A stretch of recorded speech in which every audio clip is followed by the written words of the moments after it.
Guards at the terminal saying 4 masked men stormed in and set off explosives by remote control. Initially, Egypt's natural gas company blamed that blast on a gas leak. Many were skeptical. Well, Fox News covering the massive protests in Cairo since the drama began there. But just days ago, our own team of reporters became part of the story. Reporter Greg Palcott and his cameraman Olaf Wigg were brutally beaten on the day the protests turned quite violent.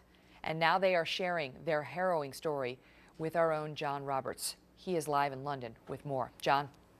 Megan, Greg and Olaf were among a couple of dozen journalists who were set upon by the pro-Mubarak forces between Wednesday and Thursday. They said that it's about the worst thing that's ever happened to them out covering stories in the field. And these are guys who are veterans of going to every terrible place that the world has seen. Don't forget that Olaf Wigg was held hostage in Gaza for 13 days. It's clear, Megan, that they were deeply, deeply affected by their ordeal.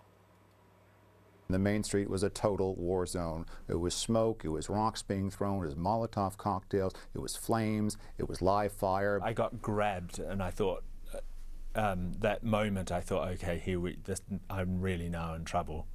And you know, it was immediately sort of 4 or 5 people grabbing hold of you. People are all over him.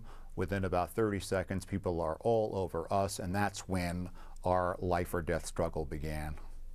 And I thought, you know, surely I can talk some reason into somebody. You know, surely this isn't, they're not going to kill us right here.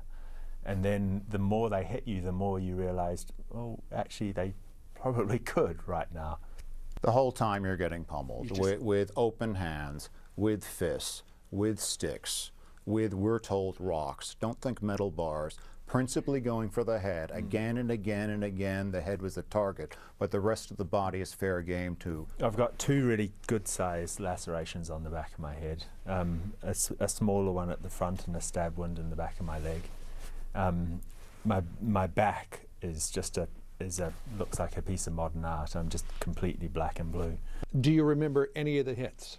Oh yeah. I remember one hit right here, which blanked my vision out to some degree, blanked my left hearing, the hearing from my left ear to some degree, and that's when I thought I was going to go down. What kept you going? Was it sheer adrenaline, or did you have something in your mind saying, no, I can't let this be the last moments of my life because I've got this ahead of me? Mostly adrenaline, but you know, I've got a lot to live for. You know, I was absolutely not ready to die that day. You know, I've got a beautiful wife and a loving family. I just wanted to get back.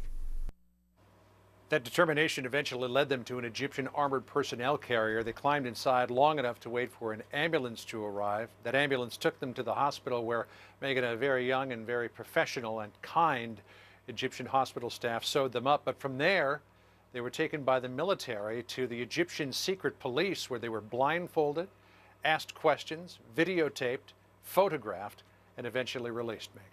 Unbelievable. John, thank you. John Roberts, everyone. Folks, this was not the first time that Fox cameraman Olaf Wigg has had to deal with violence overseas. You may remember that masked gunmen kidnapped Wigg while he was filming in Gaza back in 2006. Olaf got roughed up and he was held hostage for nearly 2 weeks. Wigg saying just after his release then that his biggest concern in the aftermath of his kidnapping was that foreign journalists would be discouraged from doing their job and covering stories. Wow.